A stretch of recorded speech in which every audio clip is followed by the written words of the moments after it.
dû elle-même user de son carnet d'adresses et de ses relations d'affaires pour être reçue par Brigitte Macron afin de convaincre cette dernière de persuader son époux de recevoir le président ivoirien qui poireautait dans son appartement du 16e arrondissement parisien en attendant un coup de fil de l'Élysée.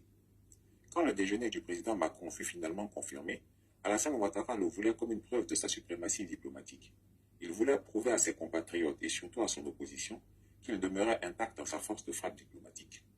Son ego hypertrophié qu'il dissimulait si bien pendant ses années d'opposition se révéla lors de sa présidence.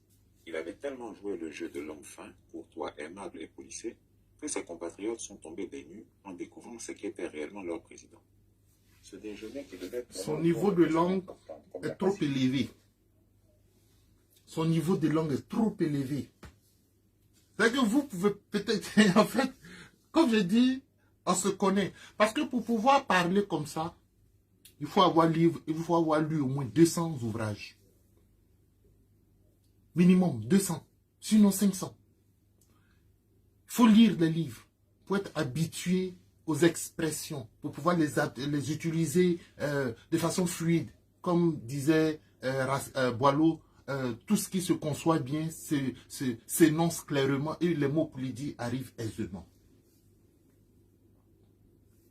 Il faut lire. Ensuite, il faut avoir l'esprit créatif pour pouvoir prendre un mot ici, prendre un autre mot ici et faire une jonction pour faire une beauté que j'aurais même appelé une sorte de...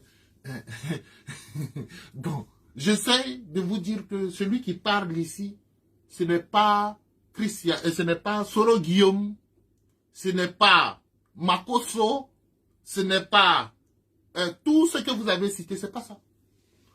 Je vais vous dire qui ça peut être. Une chose est sûre et certaine, c'est que Chris Yapi travaille pour Soro Guillaume. Ça, c'est sûr et c'est certain. Je tiens à vous le dire. Ça ne peut pas être quelqu'un d'autre. Ça ne peut pas être quelqu'un d'autre. Parce que comme je dis, j'analyse tout. J'ai pris tout en compte. Toutes ces vidéos, tous ces propos, à quel moment Chris Yapi naît sur les réseaux sociaux, etc., etc. Si vous voulez, même si vous étiez en face de moi, j'aurais produit beaucoup plus d'évidence.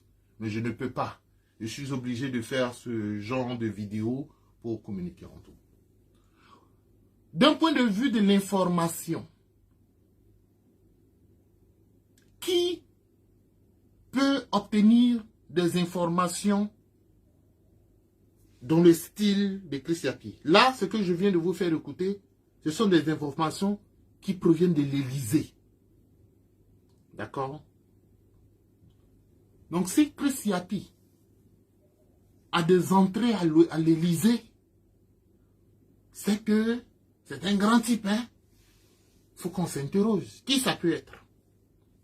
Mais ce n'est pas que ça, il n'y a pas que ça. Chris Yapi est souvent aussi dans les villages béninois, où il va rencontrer des sorciers, où il va interroger des gens sur des rituels mystiques.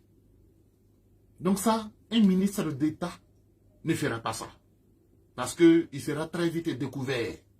Voilà. Un ministre d'État ne va pas aller au Burkina ou bien au Mali, comme sa dernière vidéo où lui-même il dit s'est rendu à Sindou.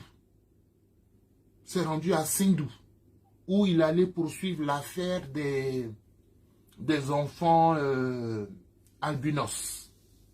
D'accord? Donc, il dit lui-même est allé là-bas rencontrer les gens. Donc, ce n'est pas un ministre d'État qui va aller faire ça. Bon, d'accord. Donc, Chris Yapi, il faut maintenant localiser ou circonscrire ses domaines d'information. Donc, il a des informations à l'Élysée. Il a des informations à la Cour pénale internationale. Il a des informations souvent dans les conseils des ministres. Il sait exactement ce qui s'est passé dans les conseils. Il a des informations dans les hôpitaux français. Il a des informations dans les hôpitaux allemands. Donc, il savait que Ahmed Bakayoko était décédé. Mais après, il a fait une vidéo pour dire, je n'ai pas dit que Ahmed Bakayoko est décédé. J'ai dit que selon des indiscrétions quel est le mot là, diplomatique, hein, selon des indiscrétions diplomatiques, Ahmed Bakayoko serait décédé. Mais l'essentiel, c'est que tu avais l'information, c'est tout. Pendant que le commun du mortel n'avait pas l'information. Toi, tu avais déjà l'information que Ahmed Bakayoko était déjà décédé. Voilà. Donc, il avait déjà l'information. Ensuite, il avait aussi déjà l'information en ce qui concerne le décès de M. Amadou Gon Coulibaly. Il savait que Amadou Gon Coulibaly allait crever.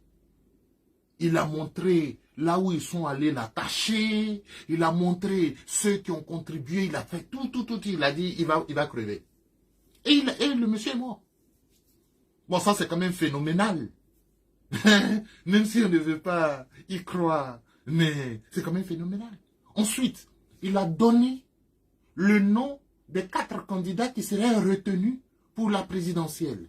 Alassane Ouattara, Henri Konan Bédié, Kakabe, Afin Guessan. Il a donné cette liste-là 2 jours avant que le Conseil constitutionnel ne donne la liste définitive. Donc, il a aussi un contact là-bas au Conseil constitutionnel. C'est pourquoi il sait toujours la liste. Ça, c'est extraordinaire. Moi, quand j'ai vu ça, j'ai fait amende d'honorable à Chris Yapi. Parce qu'il a donné la liste des candidats avant même que les élections n'aient lieu.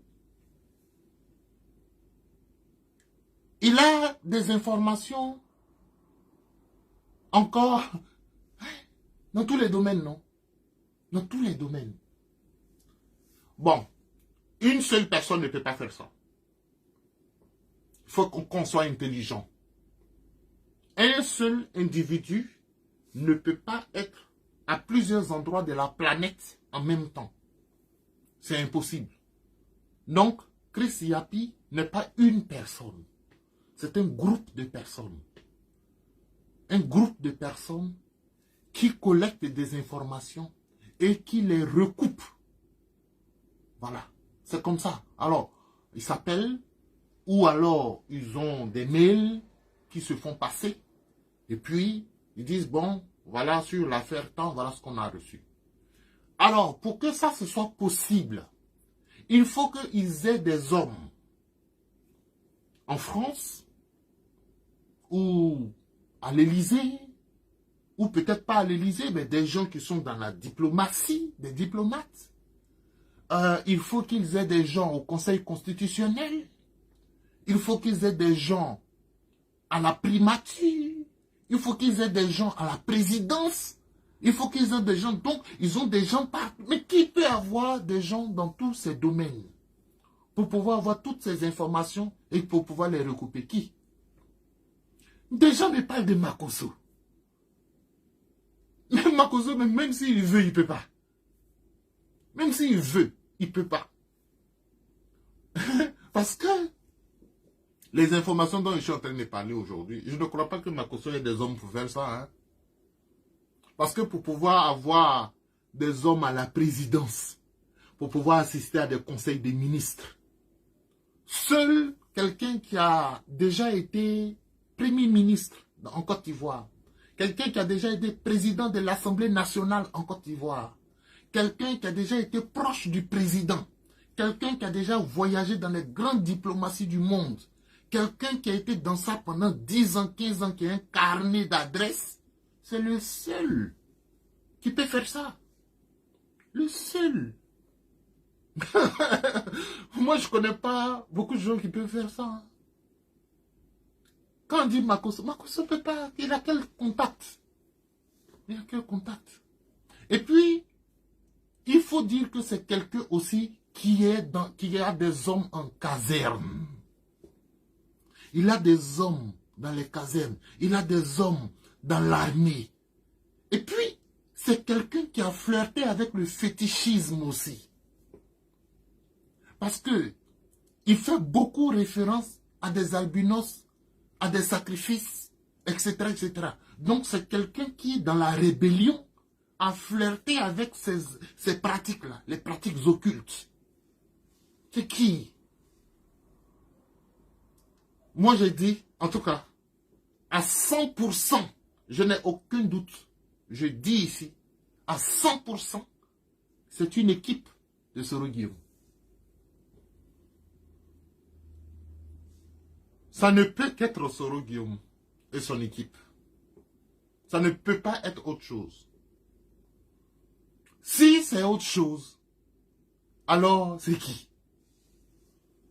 Vous savez, ce que ce gars a fait là, c'est extrêmement dangereux. Si on le prend, c'est 20 ans d'emprisonnement pour divulgation d'informations, d'informations extrêmement sérieuses. Donc au sommet de l'État. C'est très très grave. Espionnage. Il ira en prison pour 20 ans. Donc ceux qui font ça savent à quel risque ils s'exposent. Donc je vous dis que ce n'est pas des enfants. C'est des gens qui ont été à un certain niveau. Maintenant, si vous me dites que parmi ceux qui sont dans le réseau de Soro Guillaume, il y a des ministres, là, je vais vous dire, vous avez raison. Si vous dites qu'il y a des pasteurs, je vais vous dire, oui, vous avez raison. Si vous dites que dans le réseau, là, il y a des vous citez vos gens, là, je dis, vous avez raison. Parce que leur réseau, c'est un réseau puissant de partage. Et il y a un homme qu'ils ont choisi parce qu'il a le verbe. Alors c'est lui qui chose. C'est lui qui dicte, voilà, des choses. Vous voyez? Donc, c'est Soro Guillaume qui finance. Chris Yapi, ce n'est pas un individu, c'est une équipe. C'est un bureau. C'est un groupe d'individus qui travaillent ensemble. C'est pourquoi ils ont des informations à l'Élysée, aux États-Unis, en France, partout où vous emmenez vos gens, ils trouveront des informations. Quel que soit. Où vous emmenez vos gens, ils trouveront des informations. Voilà. Donc, voilà. Donc, écoutez, celui qui pense que ce n'est pas Soro, vous faites votre vidéo, vous démontrez pourquoi. Moi, quand j'ai démontré méthodiquement. J'ai parlé d'abord du timing. Ok? J'ai parlé du timing. À quel moment Soro Guillaume rentre dans l'opposition? À quel moment? Et à quel moment Chris Yapi est créé? Chris Yapi est créé après les crash parties de Soro Guillaume. Même à l'époque où on parlait de crash party, il n'y avait pas Chris Yapi. Au moment où Soro Guillaume essayait de retourner en Côte d'Ivoire, à l'époque où on parlait de, comment on appelle ça, Interpol est rentré dans son hôtel et a essayé de le prendre. Tout ça, il n'y avait pas de Chris Yapi. Chris Yapi est né au moment où Soro Guillaume est bel et bien en exil. Soro Guillaume ne retourne plus à Abidjan. C'est bouclé sur lui. C'est à partir de ce moment-là que Chris Yapi naît. Sinon, Chris Yapi ne naît pas au moment où Soro Guillaume a des problèmes. Parce qu'après ces problèmes, il est venu en France, il allait en Italie, il allait en Angleterre, mais il voulait rentrer en Côte d'Ivoire. Il voulait rentrer en Côte d'Ivoire, mais il n'est pas rentré. C'est au moment où les gens ont dit que Soro ne rentrera plus là. C'est là que soudainement, sur les réseaux sociaux, on voit un Chris Yapi. Donc, j'ai pris d'abord en compte le timing. Le timing. Vous les Ivoiriens, vous aimez discuter avec les gens qui sont concentrés en train de travailler. Vous discutez. Moi, j'ai pris en compte le timing. Ensuite, j'ai pris en compte le contenu. Le contenu de ce qu'il dit. Il a éclaboussé Alassane Ouattara. Il a éclaboussé Guy Kayoué du PDCI. Il a éclaboussé Soro Guillaume du COGEP. Pardon, je dis Soro Guillaume, pardon. Je parle de Charles Dégoudé du COGEP. Il a éclaboussé un certain nombre de partis politiques, de leaders politiques. Il n'a jamais éclaboussé Soro Guillaume. Jamais de la vie. Vous me sortez-moi des vidéos de choses de... Moi, j'ai toutes ces vidéos, je suis sur sa page. En fait, je suis sur son compte YouTube où j'ai accès à toutes les vidéos depuis qu'il a commencé. Voilà. Voici sa page officielle sur YouTube. J'ai accès à toutes ces vidéos depuis qu'il a commencé. J'ai toutes ces vidéos ici. Donc, je sais de quoi je parle. Vous voyez qu'il met l'accent sur Tiene, comment il s'appelle? Celui qui a, d'après lui, Tene Brahima, petit frère de Ouattara. Là. Il met beaucoup l'accent sur lui. Voilà. Donc, je voudrais vous dire que ça, c'est Soro Guillaume qui finance. C'est Soro Guillaume qui a donné l'idée, voilà, de créer un réseau d'espions et d'exposer les pratiques de Ouattara au grand jour. Parce que lui-même ne peut pas le faire. Lui-même ne peut pas le faire. S'il le fait, les gens vont dire, mais Soro, vous voulez être président de la République et vous parlez de secrets d'État comme ça. Mais vous n'êtes pas digne de confiance. C'est pourquoi Soro Guillaume ne pourra jamais admettre lui-même qu'il est derrière le compte de Chris Yapi. Il ne peut pas. S'il fait ça, les gens vont le laisser, les gens vont dire qu'il n'est pas sérieux. Parce que quand on a travaillé au sommet de l'État, il faut pouvoir au moins cacher un certain nombre d'informations. On ne peut pas tout exposer. Donc Soro est derrière Chris Yapi. Maintenant, est-ce que ce que Chris Yapi fait, c'est bien ou c'est mauvais? Parce que l'essentiel n'est pas de dire que c'est Soro, c'est Soro, c'est Soro. Oui, maintenant que tu dis, Yves Aïpo, tu dis c'est Soro sur la base de tes analyses. Ok. Mais est-ce que ce qu'ils font, c'est bien ou c'est mauvais? Je voudrais vous dire que dans une dictature comme celle de Ouattara, c'est très bien. C'est très bien qu'il y ait un individu comme ça qui nous donne des informations, qui nous dit, écoutez, actuellement, voilà ce qui se prépare. Vous savez, si on avait écouté Chris Yapi, on aurait su, par exemple, que quelque chose se préparait contre Gon Coulibaly. Chris Yapi était convaincu que quelqu'un aurait attenté à la vie de Gon Coulibaly. Sinon, un monsieur qui était aussi fatigué, aussi malade, qui avait même subi opération cardiaque, etc., etc., on devait au moins lui laisser 2 semaines de repos, où il ne bouge pas, il est à la maison, il est rentré de France, il est avec sa famille, et puis, mais ils l'ont pris, ils l'ont emmené au travail. Moi, j'ai trouvé ça curieux. J'ai dit, mais pourquoi on ne laisse pas le monsieur se reposer? Pourquoi vous voulez emmener un tel monsieur aller faire campagne? Et le monsieur est mort. Voyez, et Chris Yapi l'avait prédit. Faut être honnête. Il avait prédit. Le monsieur est mort. Ahmed Bakayoko, ça a été prédit. Bon, les gens parlent d'empoisonnement. Moi, je dis que je ne ferai jamais des vidéos pour parler d'empoisonnement.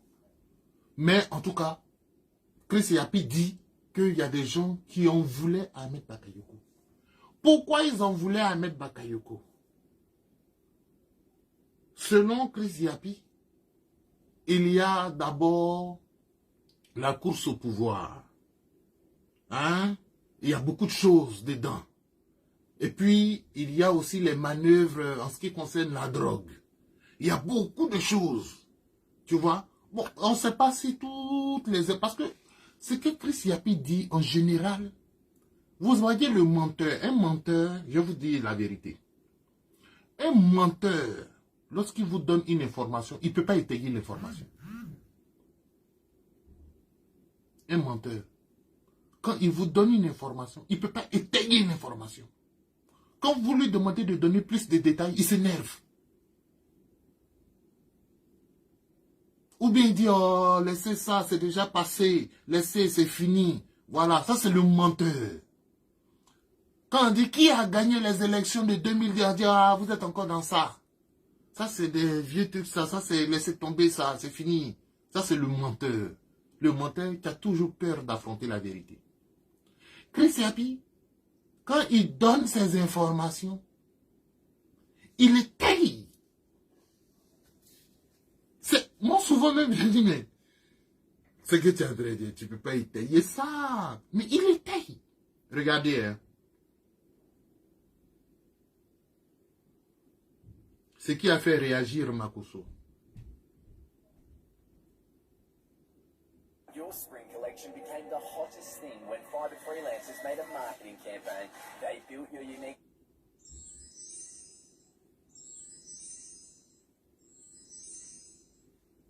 Scandale.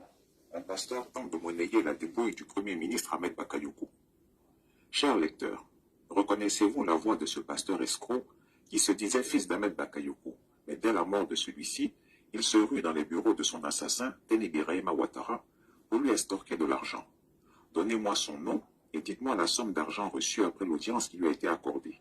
Écoutez très attentivement ce premier court extrait. Je prends tout du risque pour ce parti-là.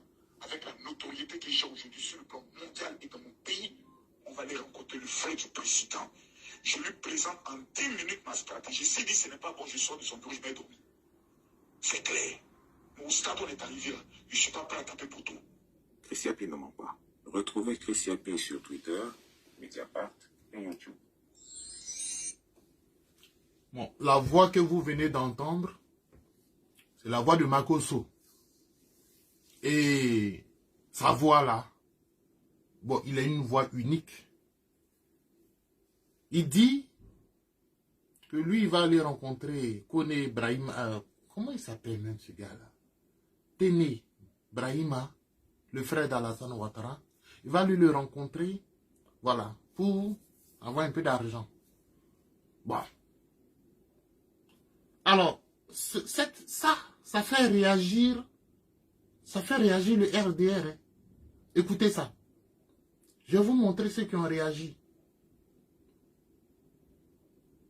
Au RDR, c'est la panique désormais. Les gens se disent, qui est ce Chris Yapi qui a réussi à avoir une écoute, une conversation qui a lieu entre Makosso et un ministre d'État. Je vais vous mettre.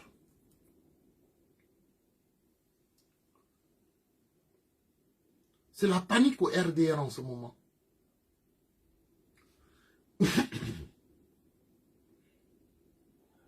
Voilà, salut, bonsoir. À Abidjan, voilà, parce que je suis en Côte d'Ivoire. Alors, chers amis africains de Côte d'Ivoire, je suis ici d'abord, comme je l'ai dit tout à l'heure, avant qu'on les soigne de l'homme.